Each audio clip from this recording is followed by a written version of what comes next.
Hi everyone, I'm Dave and I love movies. So, welcome to my podcast, The Reaction Shot. In each episode, I'll dive deep into a movie of any genre that holds a special place in my heart. But here's the twist. I bring on a guest who has never seen that movie before, until now.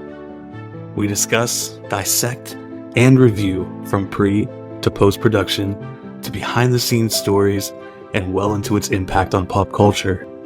Will we agree on everything, or will we have wildly different views? Thanks for hitting play. Let's roll tape and find out. Fade in.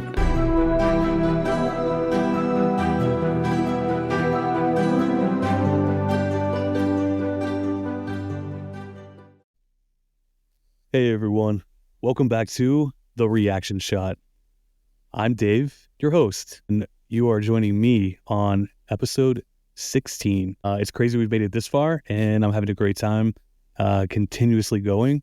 So I want to introduce you guys to a good friend of mine. His name is Dalton. Hey Dalton, how are you? Good, Dave. How about you?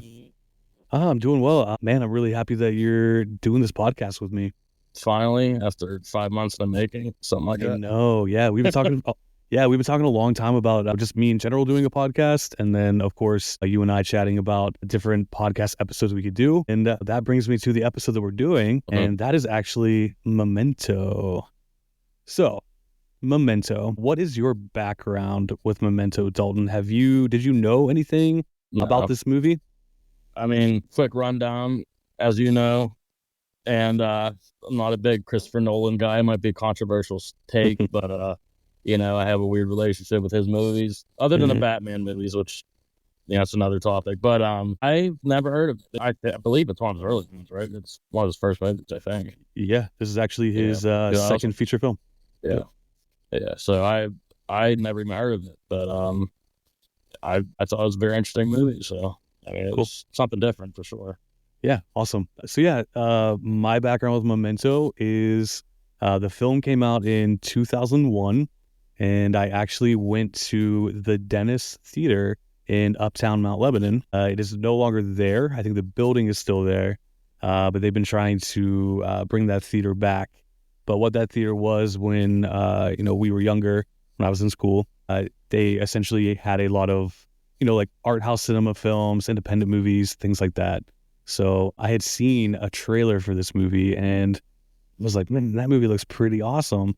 So my aunt and I, who I used to see a lot of movies with, I called her up and I was like, hey, do you want to go see this movie called Memento? And I kind of gave her a rundown of what it was about. And we ended up at the theater. I'm not quite sure if I saw it opening weekend, or I don't really remember the extent of that. But I will say, I remember I've always wanted to make movies. I've always loved movies. I remember leaving that theater like, that's the kind of movie I want to make. It's the style of the filming is just so cool. The way the story structure is so different. It just made me, re-fall in love with film again. So I give Memento credit, my love for film and continuing that. So this movie definitely means a lot to me. Definitely love it a lot. And I'm glad that you are here to talk about it with me for sure. Even though you're a Christopher Nolan hater, like you said, I definitely could be a thing that people will find controversial, but that's okay, and that's the great thing about film too. So I only get a couple of death threats a week about it. So yeah, for sure. Yeah, I'll try to. From you. Yeah, if I get any of them, I'll be sure to forward them to you for sure. Yeah. So a little background on Memento for anyone listening who has never seen it. The film was released on May 25th, 2001. However, it first premiered at a film festival in Venice on September 5th, 2000. So many months prior, it actually already... Okay, yeah. Because I said 2000, because I was, just doing a little wiki search the other day, and I'm like, and they said 01, I'm like, I forgot it's one of them weird deals. Yeah, definitely. So they shopped it around at a bunch of different film festivals. So it premiered at Venice Film Festival on September 5th, 2000. It ended up going to Sundance Film Festival in the States on January 20th, 2001. So essentially, that's when it was introduced to the United States.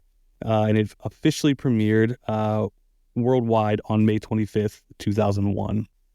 Its limited release was in March 16th, 2001. So I feel like I saw the movie before school was out. So I'm wondering if I saw the film back in March when it came out then. Either way, regardless, I just remember going back to school and being like, oh man, I just saw this movie. You guys gotta go see it. It's so cool. But Memento is a psychological mystery thriller drama written and directed, as mentioned, by Christopher Nolan. It's based on a short story by his brother, Jonathan Nolan, called Memento Mori. It is rated R for violence, language, and some drug content. So Rotten Tomatoes score is a 94% with 186 critic reviews. It's also equal a 94% audience popcorn meter. That's pretty interesting that the critics think so highly of the film and the audience score is literally the exact same. I think that says a lot for the movie, especially because they're usually, I feel like one way or another, if critics love it, critics love a movie and the audience hates it. You're like, why do the critics like this movie again? Or vice versa. Metacritic is at an 83 out of 100. The Metacritic universal acclaim is an 8.8 out of 10. On Letterboxd, it's sitting at a 4.2 out of 5. It had a budget of $9 million, so definitely an independent film. Yeah, especially compared to, the Batman movies and Inception and all that fun stuff. So a pretty cool thing, though. It opened limited release, as mentioned. It only made $235,000 its opening weekend in the States. So definitely not a lot of money there. However, once it went to a wide release, it ended up the box office ending at $25.5 million and a worldwide gross of $40 million. So it definitely made some money back. So Memento's actually a really big success story. And, going off the Rotten Tomatoes scores and all the other ratings, you can tell that it definitely still holds up to this time, that people are still finding this movie. They're still falling in love with it. And I think that's pretty cool because I feel like a movie like this is a little on the artsier side. So some people might not fully attach to how the story is told. But with that being said, I ran through all of these other people's takes on the film. Dalton, after watching the film, it being your first time, and I assume you probably watched it a couple of times, where do you land out of 10 on a scale of 1 to 10? 10 being best movie ever, 1 being abysmal. Where does Memento fall for you? So I'm gonna give it a 6 out of 10. I'll explain. Okay. I liked it, but it's what I have a problem with his movies. It's like just get confused. Gotcha. But I did watch it, I think 2 times, like all the way through. Then the third time I kind of had it on the background doing other stuff, just to do some notes and whatnot. And like I get it a little bit more each time. So I feel like it could at least, I feel like if I watch it like 2-3 more times, maybe I probably would end like on 8. But like, I'm honestly, by the time we're done with this podcast, it'll probably get there too. Because like, I feel like you can help me figure it out more too, Yeah, it's, and I totally get that. I think a 6 out of 10 is fair. My reaction shot take on the film, I definitely sit at a pretty 9 out of 10, if not even a 9.5. Yeah. As I mentioned, I love it a lot. And I do say this about a lot of movies, but with a movie, the way this movie's told, as you mentioned, it takes a lot of connecting the dots at times. So, I feel like after seeing it as many times as I have, it's definitely kind of like, I personally feel like I get it. But at the same exact time, I do, just like with a lot of Nolan's films, I do feel that there are not clear, concise answers to certain things. So I think some of it kind of goes up to interpretation for sure, which I know definitely frustrates people, but frustrates me. You're like, damn it, Dave, you promised me a good Nolan film. I'm so sorry. I tried. Maybe next time. It's actually a perfect movie for us to do, honestly. Yeah, no, it really is. So out of all the Christopher Nolan movies you've seen, I'm going to ask you this. Yeah. What is your favorite Christopher Nolan movie and what is your least favorite, and where does Memento fall? Oh, fuck. I will probably, honestly, I'm going to say Dark Knight Rises. Okay. It's my favorite. A little biased because I saw a little being made, and it's in Pittsburgh. So that's, and I just think it's better than, Dark Knight's great, but Batman Begins also grew on me. But I have to go with that one. And then at least people are going to hate me for this one. But I'm going to have to say Oppenheimer. I hated it. Okay. All right, ladies and gentlemen, Dalton hated Oppenheimer. How do we feel? No, that's fine. Obviously, again, that's the great thing about art, and film is definitely art. Yeah. Everything is subjective. So I'm gonna get some hate mail too. I still have yet to watch Oppenheimer. I was really geeked to see it before it came out, and I Yeah, feel me like too. I was excited. yeah, and I feel like 'Cause I'm a once it history came, buff, so like stuff like that I love. But I just yeah, you feel like they just didn't, he didn't, like get the story correct, or so I saw it right when it came out on Peacock. I didn't see it in the theaters. And I understand like a lot of people are like, oh, you got to go see it at IMAX or whatever, which I'm sure would have been better experience. But I was like it's actually very similar to Memento, honestly, the way they do it. There's okay, a lot of well, honestly, all Nolan's movies are like this for the most part. It's a lot of flashbacks, a lot of yeah, but like it's when I was watching Memento, it reminded me of Oppenheimer a lot. And I okay, think maybe got some stuff from Memento and brought it back into that. But it's sure, just like I feel like they could have capitalized on the actual true history of it better. I Mhm. feel like, which I mean, he got everything right for the most part, but like, I mean, it's I don't know. It was just baffling to me. Like, it's just there was a lot. I will say there's a lot of good scenes in it for sure. There's a lot of stuff. I was like, wow, that was really cool. But then there's some stuff that I'm just like that it seemed like drag out like a half hour. I mean, it's like almost a 4 hour movie. So Uh, well, I guess we're glad that Memento is not a 4 hour movie. It's obviously, I like the movie a lot, but if it ended up yeah, being 4 hours, I'd be like, what the hell is going on? yeah. So where do you think Memento falls on the Christopher Nolan scale? Are we looking closer to Oppenheimer, or are we closer to Uh, the Batman trilogy? I'm gonna go a little bit like like from the middle, so like good, like towards the Okay. Batman's. Okay. I think definitely. I think Oppenheimer, like the problem with that was it got a lot of hype and it didn't. It just it's hard to live up to when it's hyped up like that. Yeah. It's easy to be let down. So but yeah, I'd say this is closer to the Batman stuff. I thought it was Good.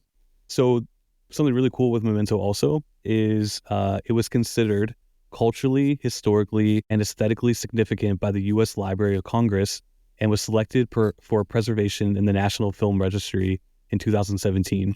It's Christopher Nolan's first movie to be preserved in the National Film Registry. It was also the first non-documentary film from the 2000s to be preserved that way. wow. Uh, yeah, it made its mark in film history in that sense. So I think that's pretty neat. Cool. So I think the big question some of our listeners are wondering about is what is Memento about? I'm gonna give you a quick minute here, and I'm gonna tell you how I break it down. And I want to see how you break it down, Dalton. So my breakdown of it is Memento chronicles two separate stories of Leonard, an ex-insurance investigator who can no longer build new memories as he attempts to find the murderer of his wife, which is the last thing that he remembers. One storyline moves forward in time, while the other tells the story backwards, revealing more each and every time. Does that sound about right? Yeah, I probably would word that. That's basically what I told my buddy at work today about was how Yeah, it was. So cool. You're just like, yeah, there's two storylines. One's backwards and all that fun stuff. yeah, So there's a lot of black and white. And, yeah, well, yeah, which I do like that though. I think that's pretty cool. I mean, I don't want to give away too much, but like no, I get it. All right, so the cast of Memento, we have Guy Pearce as Leonard Shelby, Carrie Ann Moss as Natalie, Joe Pantoliano as Teddy, Mark Boone Jr. as Bert, Georgia Fox as Leonard's wife Catherine, Stephen Tobolowsky as Sammy Jenkins, and Harriet Sansom Harris as Mrs. Jenkins. So cool little cast. it's a great cast. Yeah, were Yeah. you familiar with any of these people? Yeah, actually, I was looking through my notes while you're talking there, but yeah, Joe Pantoliano, he was in well, I'm a huge Sopranos guy, so he was in Mhm. that. He was in Eddie and the Cruisers, which is me, I'm a huge music guy. It's like one of my favorite movies, and he's just in a bunch of like TV spots, but he's like one of those dudes like you never know his actual name, but like you Yeah, know his face, absolutely. and yeah, he was great in that. And then the dude with the guy that worked in the booth when he came in was it Mark Boone? Yeah, Mark Boone. Yep. Yeah. He was in the Sons of Anarchy. He was in Too Fast, Too Furious. So yeah, I was pretty familiar with him. I Awesome. honestly wasn't that familiar with Guy Pearce at Yeah, all. so funny casting story. They actually originally cast Brad Pitt. I don't know if he actually ever Oh, Yeah. I don't know if he ever signed his name on the dotted line, but I do know that he was cast in the role. But he ended up he was booked for something else, and the way the scheduling was going on for Might have both been films. Oceans. I think it Might was have one of the been. Oceans movie, yeah. That sounds about right. Yeah. So unfortunately, he had to back out. Christopher Nolan, though, he wanted Brad Pitt, but of course, he was happy that when Brad Pitt left, he got to save some money to kind of put elsewhere. Yeah, for sure. Because I'm sure Brad Pitt That was would a lot eat more 4 mil. expensive. Yeah, he was definitely a lot more expensive than good old Guy Pearce. So Guy Pearce was actually in L.A. Confidential. That was probably his most successful film prior to that. But he just kind of, he doesn't, I guess I would have to say that I don't really follow a lot of his films. Yeah. But I do think he's a really good actor. No, I thought he was really good. Yeah, for sure. Yeah, I do know he was in Alien Covenant also, and I think he was one of the main characters, to be honest, but I guess that role doesn't really stick out for me. So, but I mean, he does a great job in Memento, and you know, if we weren't going to have Brad Pitt in the role, then I kind of feel like this guy's That was kind of good. Yeah. They definitely, you could tell they were preparing for some blonde dude to do it because he looked like Brad Pitt. Oh, for With sure. the hair, and you know, he had like the Fight Club look going. That's what I was gonna say. It was very, very Fight Club. Yeah. Especially with like the trench coat that he wears through the whole through most of the movie. So really cool fact too about we keep talking about how the film is told backwards for the most part. The DVD, they had a limited edition DVD, which I wish I still had it, but they had a limited edition DVD where on the menu, if you let the menu play long enough, it'll give you like a little game on the screen to play, and if you match the game correctly, it unlocks so it'll like unlock a secret menu, and it actually had the film in chronological order. Crazy. Wait, to like watch it? Yeah. Oh, dude, I might have to find that. Yeah. I might actually have to buy a Christopher Nolan movie now. It's out there. I actually looked at it the other day. I think I saw it on eBay for like $20 for the DVD and like $10 shipping and handling. Looking at like $30. Send it to me because yeah, for sure. That. Yeah. It's funny though because I used to have the DVD, but I don't know if I just was ever able to play that game on there to figure it out or what. But I don't know. It's kind of cool that it's there. I mean, so quick little tidbit for the listeners. I mean, a lot of your listeners know me, but I still buy DVDs and Blu-rays and but DVDs are better. Maybe the quality's not as good because it's not. But like stuff like the Easter eggs on those are still fun to play with. All kinds of like stuff you could find on there that you just wouldn't even know because streaming doesn't have it. So right. Yeah, I mean, I'll be honest too. I've never done a deep dive to see if the film in chronological order exists online. I'm sure it does, but there's just something exciting about knowing that the DVD has that. Yeah. So yeah, we'll have to look into that, and if anyone out there is interested in that, definitely check it out. It looks like a medical file, and you like pull the records out and stuff, and that's pretty cool. The discs are in there, so pretty neat. Cool. All right, so I guess we can probably jump into the movie here. Yeah, sure. So I am going to say that I'm going to do something a little bit different. Normally, I kind of run through the film scene by scene, but as we've mentioned, the timeline kind of jumps all over the place. So I took some notes to try to break the film down. It's still kind of jumpy, but at least it kind of tells the story a little bit more cohesively, so you can kind of put things together. But as we mentioned multiple times, there is black and white scenes in the film, and there's also colored scenes. The scenes that you're watching that are in color are going backwards in time. So each colored scene that you see is actually, as you're moving forward, it's showing each scene that happened prior to the scene that you had just watched. I think it's a really cool filming style because it puts you in Leonard's head. It makes you just like him to where you don't know how you got to where you're at. So you have to go backwards and piece it together. You definitely have to pay attention for sure. It's not a movie you can watch half-ass watching. You have to watch it. Yeah. So then there'll be at times it cuts to a black and white scene, which is actually being told forward. And at some point in the film, not to ruin anything, but at some point in the film, it all connects, and then everything explodes into color, and then we kind of move forward a little bit, and all the pieces really fall together. So, So the film begins with a Polaroid photograph depicting a deceased man. This sequence plays in reverse showing the photograph gradually returning to its undeveloped state before the man is ultimately shot in the head. The opening sets the tone for the film's unique approach to storytelling, which alternates between the black and white and the color sequences. So when you first saw this scene, Dalton, you see the Polaroid picture, you see him shaking it, and it keeps getting darker, as opposed to how we know when you're shaking the Polaroid picture, it gets brighter and the colors come together. What were you thinking in this moment? Were you like, what the hell's going on? And then everything starts moving around backwards. Yeah, I caught my attention. That's a good opening scene to start with for sure. Definitely gets your attention. Mhm. And I was like, wow, that's. I was like, where's this gonna go from here? And then it Sure. kind of jumps from there. But I was like, wow, that got my attention right away. So Yeah. And I think what's really cool when you're watching it for the first time, and you can correct me if you don't feel this way, but when you're watching it for the first time, you see all this stuff happening backwards, and the next thing you know, it's like the scene prior, and then it leads up to what you just watched. And I remember the first time seeing it, I was like, wait, I already know what happens here, and then it kind of like jumps back again, and I think it takes like 2 or 3 of those scenes to like understand that you're working your way backwards. But I think once you do, you're like, all right, that's correct for me. Yeah. I was like, okay. I actually the one time, I think the first or second time I watched it. Yeah, the first time, put it, rewind, like, and then started it over, because I actually thought, I watched it on Peacock, because it's on there for free.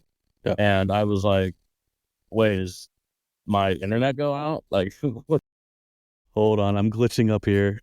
No, that's totally understandable. I honestly would probably do the same thing. I mean, who knows? When I was in the theater, I might have been like, what is happening? Why is the film playing backwards? But yeah, like I said, it kind of introduces you to this world and how the film is going to tell this story. So it's kind of a really cool introduction there. So again, in that scene, you see Leonard shoot a guy in the head. That guy being Teddy, played by Joel Pantoliano. Cool. So next up, we have a black and white sequence where the audience is introduced to Leonard Shelby, the same guy we saw in the scene shooting the other man. He is a former insurance investigator who is now living in a motel room. Leonard is speaking to an unseen and unknown caller, establishing an air of mystery. He suffers from anterograde amnesia, a condition that prevents him from forming new memories due to a traumatic attack by 2 different people. Leonard recounts the tragic incident where he killed the attacker who raped and strangled his wife, Catherine. He explains that a second assailant struck him on the back of the head, causing his memory condition, and managed to escape. Despite the police not acknowledging the existence of a second attacker, Leonard remains convinced that the attacker's name is either John G. or James G. To navigate his world and conduct his investigation, Leonard relies heavily on a system of notes, Polaroid photographs, and tattoos on his body to keep track of crucial information. This method is his way of maintaining some resemblance of order and continuity in his fragmented life. So, with all of those words, to sum it up, he has short-term memory loss, so he can't make new memories. He remembers everything about his life all the way up into the attack on his wife and when he was thrown up against the wall and hit in the back of the head. From this moment on, essentially, whenever he is unable to focus, or when he goes to sleep, or whenever there's too much information being thrown at him, he's unable to form new memories. So he forgets what's going on around him. You could have just met him, and a little bit later, he'll be like, hi, my name's Leonard. Who are you? Very interesting storytelling for sure. Very scary. Yeah, so with that, the storytelling, we're kind of experiencing it the same way that he is, which I think is pretty cool. Like I mentioned, he relies on all of his tattoos that he puts on his body. He also takes Polaroid pictures of people and things. And on the Polaroids, he'll write down the name of them or a description of who they are or what they know. So by doing this, he can put all the pieces together and try to figure out who his wife's killer is. So he literally relies on these things. So anyone can use this information against him. They can trick his mind. Very scary situation for sure. Yeah. So Leonard also recalls the case of Sammy Jenkins, another individual suffering from the same amnesia, whom he encountered during his time in the insurance industry. Leonard's assessment of Sammy's condition showed that Sammy cannot learn tasks through repetition, which led Leonard to suspect that Sammy's condition might be psychological or maybe even faked. This suspicion ultimately results in the denial of Sammy's insurance claim, adding another layer of complexity to Leonard's character and his understanding of his own condition. He actually has a tattoo on his hand that he's always forced to stare at, and it says, remember Sammy Jenkins. So this Sammy Jenkins guy has an everlasting memory for him. So Leonard always remembers the story of Sammy Jenkins and the fact that he had to be a part of the future of getting his insurance turned down, and basically saying, I don't think he's faking it, but something's definitely off. In the narrative surrounding Sammy Jenkins, his wife is deeply troubled by his condition, which is characterized by the amnesia. The condition is preventing Sammy from forming new memories as well, and as a result, his wife desperately seeks a way to ensure her safety while managing her diabetes. She repeatedly asks him to administer her insulin shots, believing that if he recalls giving her a shot recently, he will avoid giving her an overdose. Despite her hopes, the tragic outcome unfolds as Sammy, unable to retain the information about previous injections, inadvertently administers each dose, leading to the ultimate death of his wife. The background of this story serves to illustrate the complexity of living with memory loss and the impact it can have on a relationship. So Sammy's wife was suffering from diabetes, and she obviously had to administer her insulin shots. So she would give him the task of doing this. So one day, after all this stuff has been happening, she decides that she's going to either prove that his memory loss is real or it's fake. And this is definitely like a rough outcome, because if it was fake, then ultimately he would have either A, stopped giving her the insulin knowing that he was going to kill her, or B, he would be a psychopath and murdering his wife. Like, oh yeah, this is fake, so I'm just going to keep injecting you with this insulin. Die. So definitely a rough little test she was giving herself, because I feel like regardless of the outcome, even if he was like, yep, I'm faking it, I'm so sorry, like that's a big lie I've been telling for a long time. So how's your relationship? Hard. Yeah. That's hard. Yeah. So so like I said, he repeatedly gives her the insulin shots. She looks at her watch and she's like, all right, I need an insulin shot. And then she readjusts her watch and she's like, well, it's time for another insulin shot. Okay. So again, when you're watching this film, this part of the story is kind of told a little bit later in the movie. Yeah. But I feel like it kind of gives a better background of exactly what's happening. Okay. So the film does employ a non-linear storytelling technique. The method adds a layer of intrigue to the narrative. Within his framework, Leonard Shelby, the protagonist, takes action to navigate his fragmented existence. He tattoos John G's license plate on his body, a self-directed reminder that signifies his quest for vengeance and understanding. As Leonard continues to piece together his reality, he discovers a note in his clothes that leads him to Natalie, a bartender. Their initial interaction is marked by tension. As Natalie harbors resentment toward Leonard, he is wearing the clothing and driving the car of her boyfriend, Jimmy Grants. So, we are introduced to Natalie, played by good old Carrie-Anne Moss from the Matrix films. Great casting on her part too. Sure. Do you like Carrie-Anne Moss? I was waiting for you to ask. I thought she was kind of annoying. I never saw the Matrix movies, actually. Really? I know, that's a shocker. But yeah, that one slipped by me. But I'm sure one of these days I'll get to them. But I don't know. She just annoyed me. I just didn't. I don't know. Just one of those, actors that just got on my nerves. I don't know. Gotcha. Was it her as an actress, or do you think it was more of like how her character? I don't. Oh no, I probably should have specified. I don't think it's her acting. I think her acting was fine. I just think the character was meant to be that way. Yeah. You know what I mean? It was meant to be kind of, you want to not like her. Yeah. No, that's very true. I mean, I feel like as the movie progresses, which is actually working backwards. Yeah. You learn more about her, and she's definitely not a very likable character. So yeah, that's fair to say. Definitely agree with you on that one.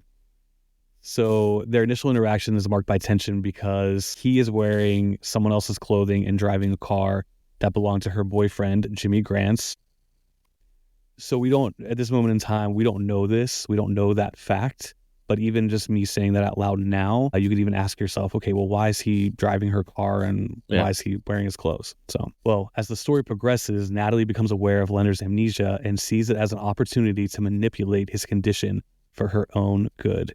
She convinces Leonard to help her by driving a man named Dodd out of town, showcasing her ability to exploit Leonard's memory gaps. In a gesture of goodwill, Natalie offers to run the license plate through the Department of Motor Vehicles database, providing a resemblance of assistance to Leonard as he navigates the investigation. So I think, as you said, we see this at this moment in time in the film. We're kind of seeing this as, she's helping out along the way, and we're kind of rooting for her because we need him to have that person that you can trust. It's going to lead him in the right direction. So that's what we're getting. We're excited for him. I mean, I was excited for him. I'm like, all right, man, you got Natalie on your side. You're good to go. Yeah, me too. I mean, it was like point in the movie, like, okay, he has an ally here, where because he's obviously, like, his conditions got him all fucked up. So it's like he doesn't remember shit. So he needs somebody. He can't do this on his own. Right. But yeah, I mean, this is the wrestling fan coming out of me, but she was like the perfect heel for the movie. You know what I mean? Perfect, whatever, bad guy. I mean, it's the story gets deeper, so it gets, like, it kind of unwinds, and you see, like, oh shit, like, this is happening. Yeah. So, like, so, like, she honestly hell of an actor, but the role, she killed that for sure. Yeah, I mean, I guess she did her part by making us not like her. So yeah, I mean, it like goes both ways. It's hard to say, like, oh, at this point, because it's all, the way he does the movie, it's constant like playback. Yeah. Yeah, and I think when I was like writing this breakdown and stuff, even I'm telling it out of order how it happens in the film. So some of the stuff you're meeting and seeing a lot later or even earlier than I mentioned it, but because I think even now I start talking about Teddy. So during these developments, Leonard has a meeting with Teddy, contact who claims to assist him with Dodd. However, Teddy also issues a warning about Natalie, suggesting that she may not have Leonard's best interests at heart. The interaction adds a layer of complexity to Leonard's understanding of trust and betrayal. During this encounter, Leonard discovers that he had previously taken a Polaroid of Teddy with a warning written on there not to trust him, a realization that underscores the differences of his condition. So he's seeing Teddy now, what we think is his first time, where we, as we're watching the film, have already been introduced to him, but we're starting to learn more about him. And he's trying to take Teddy's advice about not following Natalie's advice or, asking for her for help because she's not a good person. But he sees that Polaroid, and that Polaroid says not to trust him. So how do you think good old Joe Pantoliano does? Well, he's always good. I mean, he does. He's like reminds me a lot of Ray Liotta, and where he's always casting the same role every time, and he kills it. Like he's always that, like, small little bad guy who, he's a lying, conniving guy, and he weasels his way to where he needs to go. But yeah, that, in my opinion, MVP of the movie for sure. Like any role he does that I've seen, like, he just kills it every time. Well, two fun things. I'm actually really glad that you brought this up. So, one, he does kill it. He does an amazing job. I definitely think he is a standout for the movie. The first time we were introduced to him in the film, I think his very first line, other than him getting shot in the head in the first frame, I think his very first line is "Lenny." Yeah, just like the way he says it and how excited he is. I don't know. Yeah, great acting. But fun fact: Ray Liotta was actually cast in this role. Good. Yeah, I like him a lot. He's those two, like, there are certain actors just like they cast the same role every single time and time again on purpose because they know they're gonna deliver. And he killed it. Like, it just whole movie. Yeah, I don't know if he was actually cast in the role, but I do know that he was one of the people that they were considering. Probably budget reasons, I'm sure. Yeah, so I think it's pretty cool that you brought him up because I don't know, maybe that was what was in the mind when they were working the script out. So yeah. Okay, well, with that being said, I think this is a good spot to talk about the screenplay. So the story is actually written by Christopher's Jonathan. Jonathan wrote a short story that had yet to have been published called Memento Mori, and it is actually just the storyline of good old Sammy Jenkins. I don't think that was the name in the book, or I'm sorry, like the short story. Yeah. But that's what that story was. And Christopher Nolan was getting ready to move to LA to go pursue, some big movie ideas that he wanted to bring about. So Jonathan went on a cross-country road trip with him, and as they were in the car, they were talking about his short story, and together they wrote the screenplay out loud throughout their whole trip. And when Christopher Nolan got to LA, he went and sat down and wrote everything they talked about in the screenplay format, and that is what became of Memento. So, Very cool. Yeah, I think that's pretty awesome. I think it's cool that they took Jonathan's small little idea and kind of, blew it into a big production for Hollywood. So it was actually nominated for Best Original Screenplay at the Oscars as well. So, yeah. It did not win, but it was able to be considered an original screenplay. It won. Because that's a good question. Let me look, because now I want to know. Yeah, I'm like, let's see what movie it won. Let's see, what movie beat Memento at the Oscars? Okay, so the film that beat Memento at the Oscars for Best Original Screenplay was Gosford Park. I've never even heard of it. So, give them that. I did not see that movie. I know what it is, but it wasn't anything that I was interested in seeing. So, I mean, good job, Gosford Park, but boo, Memento is pretty damn. Memento's pretty damn creative, if you ask me. Like, yeah, a little bit. Yeah, for sure. Yeah, I also want to know like what the original script looked like. Was it written backwards like this, or did he kind of? Yeah, that would have been interesting. Yeah, you can go on eBay and find that stuff too. Yeah, I'm going eBay shopping. I guess I got some DVDs and screenplays to pull out. But I will when I see it. I mean, same for sure. Okay, so as the plot unfolds, Natalie provides Leonard with a crucial thing on information, especially about the driver's license for John Edward Gamel, which is Teddy's full name. The revelation confirms Leonard's suspicion about John G. and aligns with the warnings that he has received. Driven by his newfound knowledge, Leonard takes decisive action and drives Teddy to an abandoned building. This critical moment leads to the film's opening sequence, where Leonard shoots Teddy. He discovers that the license plate that he has tattooed on his body that he remembers of being a part of the crime, finds out that it actually goes back to good old Teddy, and realizes that Teddy is the person that raped and murdered his wife. So he takes him to this building and shoots him, which essentially is where the beginning of the film is. In the final black and white sequence of the narrative, the protagonist Leonard receives a call that prompts him to meet with Teddy, who is ultimately revealed to be an undercover officer. During their conversation, Teddy informs Leonard that he has successfully located Leonard's target, referred to as John G., identifying him as a man named Jimmy. Teddy provides Leonard with directions to an abandoned building where he can confront Jimmy. When Jimmy arrives at the location, an intense confrontation occurs in which Leonard fatally strangles him. Following this act, Leonard takes a Polaroid photograph of Jimmy's lifeless body. As the photo begins to develop, the film transitions from black and white to vivid color, marking a significant shift in the visual storytelling. So now this is where both of our timelines have connected.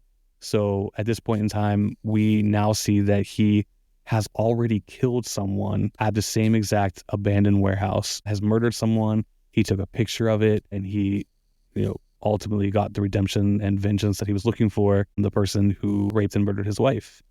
However, we also know from the beginning of the film, and that bit of information I just gave to you, that he also killed Teddy for the same exact thing, which happens later on. Good times. Yeah. So when you were watching the film, at the moment in time when the film combines from black and white to the color and like the storyline kind of meets, what were your thoughts at that point in time once he killed that guy? I was a little shocked. Yeah. I mean, I was like, wow, that got intense. Yeah. And then, I mean, I think I did a little bit more rewinding. I did that several times during the movie because I don't want to miss anything. You know what I mean? Right. I'm still a little confused, but I don't know, like it caught me off guard a little bit too, because I didn't really expect that, Yeah. you know. But I mean, it gets even more interesting from there too. You know, Yeah. it's just like wow. Yeah. So if you're watching the film in real time, this scene literally happens probably the last 20 minutes of the movie. Mhm. So it takes a long time to get to this point. At this point, we just know that he ultimately ends up killing Teddy. But at this moment in time, we're like, wait, he just killed someone else in the same Yeah, warehouse. that's where I was like, whoa, what Yeah. happened? I actually looked at my notes while we were talking, but one of the things I wrote down was the first scene of the movie, did it actually happen? Or is it like a dream sequence thing? You know? So I was like, Mhm. but then I realized it's not. And it's just like, okay, that, that, you know, that throws a curveball in the story here. Yeah. So again, I feel like talking about this movie's a little rough since the linear story is kind of all over the place. Mm. But yeah, with all the information here, it's a very interesting story, and It's super interesting. Yeah. it's funny. Do you think obviously the movie would be easier to follow if it was told in its conventional storytelling way, but do you think it would have been as exciting? Yes or no? No, I was actually going to agree that, like I said, like beginning of the podcast, I gave it a 6 out of 10. But like hearing you talk and then my notes matching up with literally everything you're saying, Mhm. it's like, actually, there's no way this movie would have been as compelling. Yeah. Like if it was told in, I still want to see it in, now that Mhm. I've seen it a couple times, like I still want to see it in, now I actually want to see it just if it's as good, you know what I mean? Sure. Like, yeah. So we mentioned before that you don't really like Christopher Nolan, but the one thing I do give him credit for is I think he does kind of find, even if at time it gets repetitive as his career advances, but I do think the way that he tells stories sometimes add that layer of making it more interesting for sure. Yeah. And Yeah. like I said, this film could have just been your everyday run of the mill. Someone killed my wife. I'm seeking vengeance, Which I've and seen a million times. Yeah. yeah, It's yeah. been done. Yeah. So I think that's why this movie's exciting, and I think that's why it still holds up so well. We're still sitting at a 94% on Rotten Tomatoes. Well, I'll say this. He's like yeah, Hitchcock meets Spielberg. So That's best a way to good put hit. it is like it's old school meets new school. It's like watching Dragnet on your iPod kind of thing. You know what I Right. mean? Like, Yeah. so I'll give him that, because like Yeah. at least he's not afraid to do something different. Like I gotta give him credit for that for sure. Yeah. Hmm. May not be for me, but you have to give him credit for doing something. For What sure. he does. Yeah. Yeah. So, well, I'm glad that you're, even though you don't really like the guy, I'm glad you can kind of see why he does stand out for certain people, Yeah. even if he doesn't make the best movies that you get excited about for sure. Yeah. But, all right. So this part and the breakdown of the film, we got to the part where we see him kill someone else, and we're like, okay, what the hell is Yeah, happening this here? is where it got a little spooky for me. I was like, all right, where's this go? Yeah. Okay, so in a moment of confusion and desperation, Leonard decides to swap clothes with Jimmy. As he does so, he hears Jimmy whisper the name Sammy. This whisper triggers a wave of doubt in Leonard's mind regarding Jimmy's involvement in his wife's murder. He realizes that he has only shared the story of Sammy with everyone he has already met, which raises questions about the accuracy of his assumptions about Jimmy's role in the tragedy. So, this is where we know that Leonard got his new clothes at. So, this was the boyfriend of Natalie, the bartender, and he decides to take his clothes. So, Teddy then in this moment arrives on the scene and asserts that Jimmy was indeed the person Leonard was seeking. John G., despite Teddy's claim, Leonard remains unconvinced, leading Teddy to reveal a shocking truth. He had assisted Leonard in killing the real attacker a year prior and has since been manipulating Leonard for his own purpose. Teddy further explains that the name John G. is a very common name, suggesting that Leonard will find himself in a continuous cycle of forgetting and redoing his search for vengeance. He points out that even he possesses a John G. name, underscoring the idea that this quest will never truly end. So, with that information there, we now discover that Leonard actually really did kill the person who raped and murdered his wife, and it happened a whole year ago. So for the past year, Leonard's really just been, I guess, chasing ghosts. Yeah. People have been tricking him, manipulating him, messing with his mind, and having Leonard do their dirty work. So he is now essentially he's essentially murdering bad people, and that's crazy. So now this moment you're like, okay, wait, so he actually did the actual person. He now killed another person, and then we also know that he eventually kills Teddy. So we have a serial killer on our hands, guys. That's literally what I wrote down here. Leonard the serial killer. Yeah. Fucking crazy. All right. So in a very pivotal moment, Teddy discloses that the story of Sammy, which Leonard has clung onto and speaks about throughout the entire narrative of the film, is actually a suppressed memory of Leonard's own past. This revelation highlights Leonard's struggle with guilt, as he has repossessed the memories to escape the overwhelming emotions associated with them. So he essentially altered the memories that he had and combined them with another thing that actually happened in his life. So he tricked himself and has been lying to himself the entire time. As Teddy shares his confession, Leonard is left to confront the painful truths about his past and the choice that had led him to this moment, forcing him into a very complex realization of his reality now and the true nature behind his quest for justice. Leonard engages in a series of significant action that reflects his troubled state of mind and has relentless pursuit for justice. He begins burning the photograph of the deceased Jimmy, a deliberate act intended to symbolize his desire to erase evidence of his violent actions and the memories associated with them. This act of destruction serves as a ritualistic cleansing, allowing Leonard to distance himself from the reality of what he has actually done. In addition to Jimmy's photograph, Leonard also takes a picture of himself taken after he killed the real attacker a year ago. The second act of burning this signifies his wish to obliterate the memory of his own involvement in violence and the complexity of his own past. He destroyed the image and basically wipes the slate clean. So he takes a photograph of the people that he has murdered, and then he ultimately burns the pictures. And like I just said, now we're on a continuous loop of him just repeating this over and over again. Pretty crazy stuff, right? Yeah. When he took the picture and like it shows, it's the one where he's like smiling, right? Yeah, he has like blood all over his hand. Okay, yeah, this dude's all fucked up. I'm like, he has like a big smile. He's like pointing at himself, like, look at me. Yeah, look what I did. It was like almost a selfie. Yeah, it really was. A good old selfie back in 2000, 2001. Yeah. Yes. Well, okay, so we're going to talk about the Sammy Jenkins storyline. Where do you fall on the Sammy Jenkins storyline? Do you understand it fully? Are you a little confused? Do you feel like we have all the right answers? Or do you think it kind of builds more questions?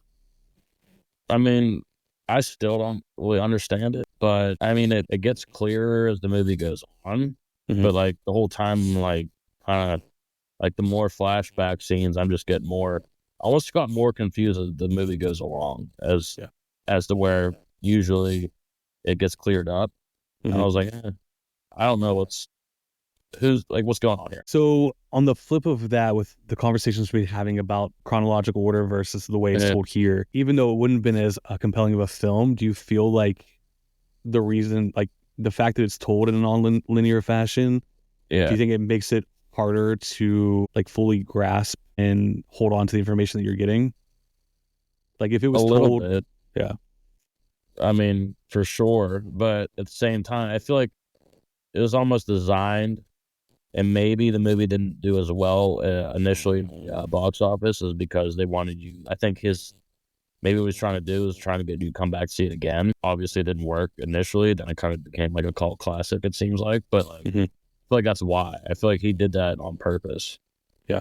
Because like we were saying, like it would have been like the same movie that we've seen a million times. Like, you know, like almost like a Fatal Attraction kind of thing or whatever, where that's been done dozens of times. So I feel like he's like, okay, I gotta do something different. So I feel like, you keep going back to find out like what's going on with Sammy, who he is, what he's like, all that stuff on purpose.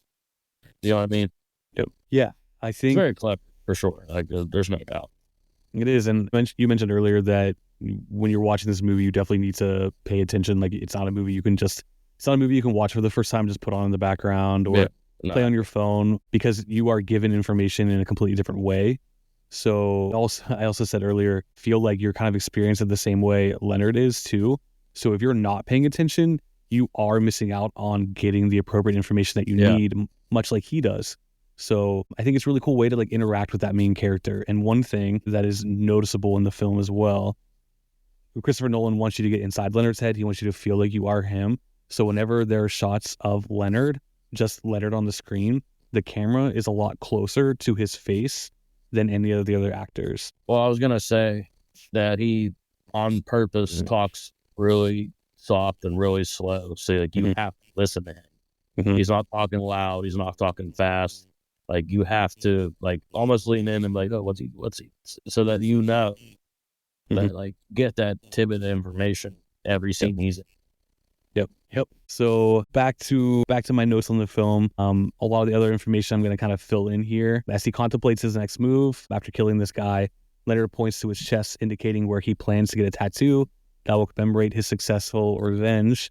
The decision underscores his need for having markers in his journey, so he knows exactly what he did, what information he needed, and what was used to find this person, as basically like a document to perceive the triumph that he had. In a reflective monologue, Leonard shares his willingness to lie to himself in order to achieve justice against those he believes has wronged him. The admission reveals the extent of his internal conflict and the lengths in which he's willing to go, emphasizing that his quest for vengeance has blurred the lines between truth and deception. So this film definitely has a lot of undertones on how trauma can affect us. So by the information we get in the film, we do learn that Leonard's wife was attacked.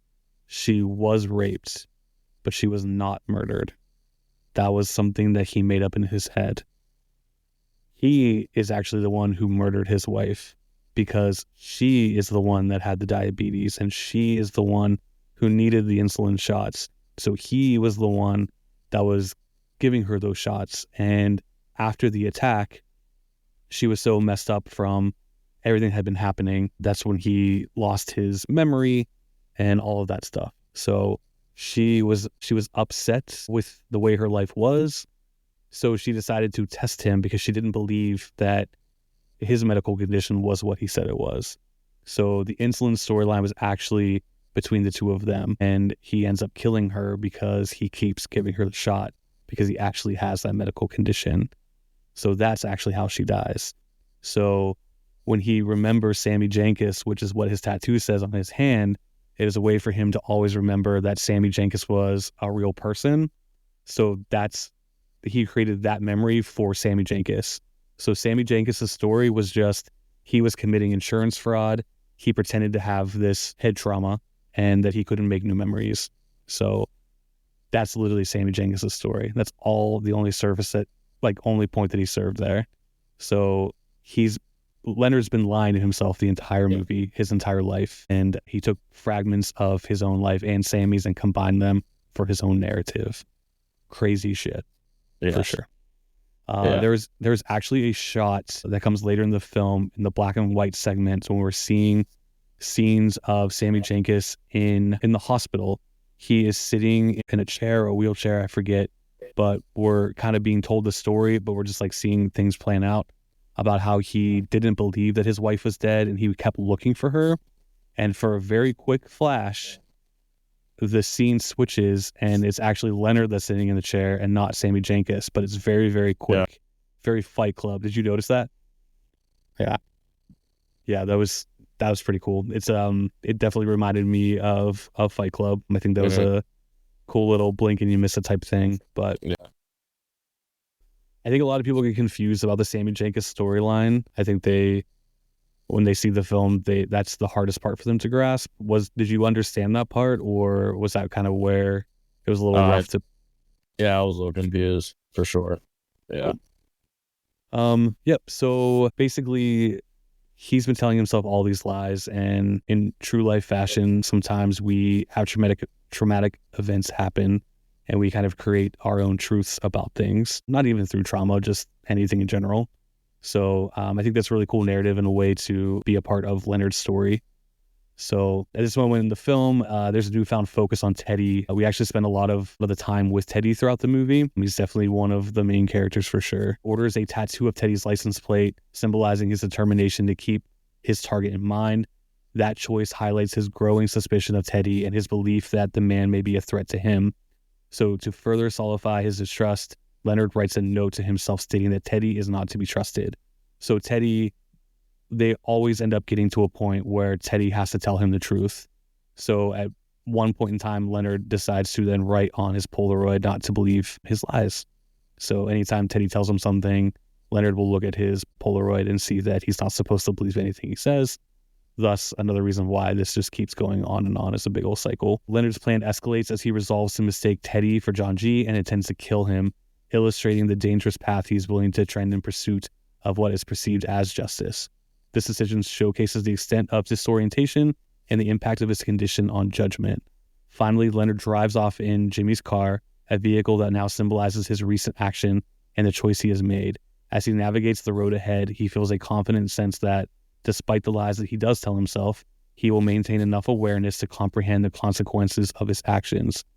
This belief, however, reflects his struggle to reconcile his intentions with the reality of the situation, leaving him at a crossroads of self-deception and the pursuit of vengeance. So there's a lot of information throughout this film scattered about. That was kind of a rundown of kind of piecing the story together for it to kind of be followed a little easier. But it's definitely a movie that I recommend watching for sure, because as we've said a billion times, the way it's told is just, it's pretty awesome. Yeah. What was like the scene in the movie where you're like, okay, this is a good movie. This is a Christopher Nolan movie that I can kind of pinpoint in the middle of my... There's a couple. I mean, obviously the opening scene. And then definitely like the scene that got me thinking was the insulin scene with Natalie, or not with... Mm-hmm. Yeah. And that was good. And then when he kept going into the booth where Mark Boone was, I forget his name in the movie, that was good, because there's one scene is like, you're here yesterday, right? And he's like, I was. Yeah. So okay, like, he's got like a severe issue, like, and then like he realizes it too, so he just goes along with it, like it doesn't even bother him. He's just used to it. Yeah. So, and then like when you basically find out that he's a serial killer and he's actually not as good as they, make him seem, like that was pretty good too. Like there's a lot of cool stuff in this movie. Yeah. One really interesting thing too was in the original screenplay, the entire Sammy Jenkins story was only told in one scene. Christopher Nolan actually felt that the story of Sammy Jenkins was very important to, the background of the film, that he wanted to make sure he incorporated it throughout, which I think was a smart move, because if you give all that information just in one scene, I feel like that would definitely be like overkill. Absolutely. Yes. Yeah. I don't know. I think Memento is a really good film. And do you think that your score changed a little bit after talking about it? Or... Yeah, I'd probably go up to an 8, honestly. Okay. I definitely want to watch it again, because now, like, get a better handle on it. Mm-hmm. I feel like, now it's like, it kind of makes a little bit more sense, for sure. Yeah, I think it's not essentially a deep film at all, but, when breaking down the movie a little bit, I was kind of writing about how he was just kind of making up reasons to just keep this going. And you mentioned that, the film starts and Leonard is our main guy. He's the hero of the story. He's the person we're following. In true Batman form, he's out for vengeance. He's not here to necessarily, murder a bunch of people or anything, but he wants to avenge his wife's murder. And, it caused that was a traumatic event all on its own. And then, in the moment, he also suffered a really bad head injury. So I don't know. But like I said, when I saw this movie when I was younger, I was blown away by it. I think it's pretty creative and whatever. What are your final thoughts on the film? How do you recommend this movie to people? Have you told your friends, family, go watch this stuff? I've told a few people. Basically, just said it's very interesting because it's But I did tell them that you might need to take a couple of different views on it. Yeah. But yeah, like I said, I think I've become a fan of the film for sure now. But yeah, I recommend it. I think it's a good movie, but you just have to prepare to pay attention, like for sure. I feel like it's like one of those movies that takes like, I don't know, 3, 4, views to really get down. And I'm on like 2 literally, but 3 kinda, because I just had it on in the background. So I feel like the next time I watch it, I'll be like, okay, now I know what's going on here, and I know I'll really like it. Yeah. That's why I kind of like doing these podcasts too, because, when writing notes and kind of really diving deep into the movie, I learn things about it where I'm like, oh, that's cool, or I love this. But yeah, I think, hearing, someone like you watching the movie for the first time and even just doing the episode alone, just kind of getting different tidbits and how you can, even you open up my eyes to, different things and different ideas. And I'm like, oh yeah, that's true. Yeah. Anything else exciting to say about Memento? I don't think, other than maybe deserves more popularity. I think I feel like it's better than Inception or something like that. Right. I just I don't know. I just thought that one it was a good storyline. I just thought it could have done better. But like Memento, I thought the story, what he did, how he made it, was really compelling. Yeah, I know we talk about how you got to really pay attention and stuff like that. I do think that even if you don't fully grasp everything about it on first watch, I do feel like Christopher Nolan gives you all the pieces in a little more like digestible way than say something like Inception, so you don't feel as confused when the movie's over. Yeah. I think when you watch it for the first time, I think you have enough information to be like, okay, I really like that, or oh, I'm not really quite sure how I felt about that, because you understand it enough to an extent to have that opinion. Where something like Inception, because it is so twisted, is kind of open ended. Literally at the end. Yeah, I think sometimes. I mean, I do like open ended things at times. It just depends on how you tell the story. So I think I think how Inception, I was like, what the hell? I just wasted my time almost. Like I was like, what the fuck? Like, yeah, what the fuck, Christopher? Come on, man. asshole. Yeah, asshole. Well, good. I'm glad that it's streaming on Peacock. I think obviously we're in the streaming era of film, and television shows being a little bit more accessible. So I don't think Memento is going to necessarily have the moment where it completely blows up and everyone's making posts and seeing it. But I do think it's a movie that definitely deserves a watch, and I would care to bet that it would definitely be 5 out of 10 or above, because it is a pretty enjoyable film. Yeah, I agree for sure. Awesome. Do you have anything fun in your notes that we didn't touch? Any burning questions? No, I think we got everything in here. Actually, yeah. Can you imagine how his tattoo artist probably felt? Like, like tattoos, and he's like, "What the hell? Why does this dude want this?" Right. Yeah, I mean, this guy gets tattoos of right across his chest, written backwards. He has John G. raped and murdered my wife. Yeah. You have to stand in the mirror in order to read it correctly, which I guess makes sense for him. Yeah. But there is a scene when Natalie is taking his shirt off and she sees the tattoo and turns into the mirror. And yeah, I mean, she's probably like, what the hell? These tattoos are crazy. You have license plates on there. You have don't answer the phone.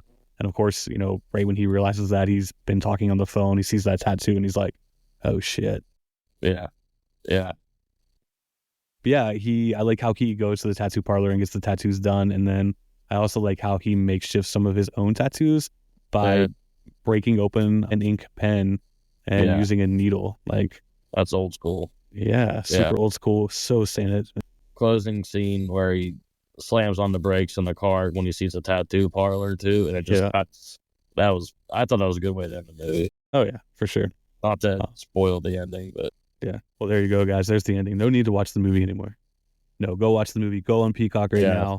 Yeah, trust me. There's really the ending. It's somewhere buried in the movie. So I mean, honestly, Dalton, yeah. I mean, to be honest, the ending of the film was literally essentially at the beginning of the film. So yeah, you pretty much told him ultimately at the beginning of the film. So that was very pretty nice of you. much. Yeah. People will probably listen to this podcast like, what is this movie? Well, good. If you're confused, go watch the movie because you will definitely understand it a lot better. Because for sure. But cool. All right, Dalton. Well, I guess we've covered all there is to really cover with Memento. So, had a great conversation with you. I appreciate you taking the time out of your nights to do this and talk about everything. I think safe to say we'll probably do another episode here in the future. I was just about to say, let me know when you want to do one. Pick a movie and we'll just do it. Well, I'm very shocked that you have never seen The Matrix, to be honest. But I feel like that's a whole franchise you have to really watch and all that stuff. So might be kind of hard to jump into that one right away, but we'll definitely figure something else out for sure. You know what? Send me a text next couple of days and we'll do it. Cool. All right. Sounds good. All right, Dalton. Again, I appreciate it. Everyone, thanks for listening. Catch us next time on episode 17 and catch a future episode with Dalton. That'll happen at some point in time, I'm sure. It won't be as long as the wait this time. We're in the thick of it now, so we're good now. It'll definitely happen. Cool. Well, guys, thanks again for listening. Dalton, have a great night. Everyone, have a great night, and we will see you next time.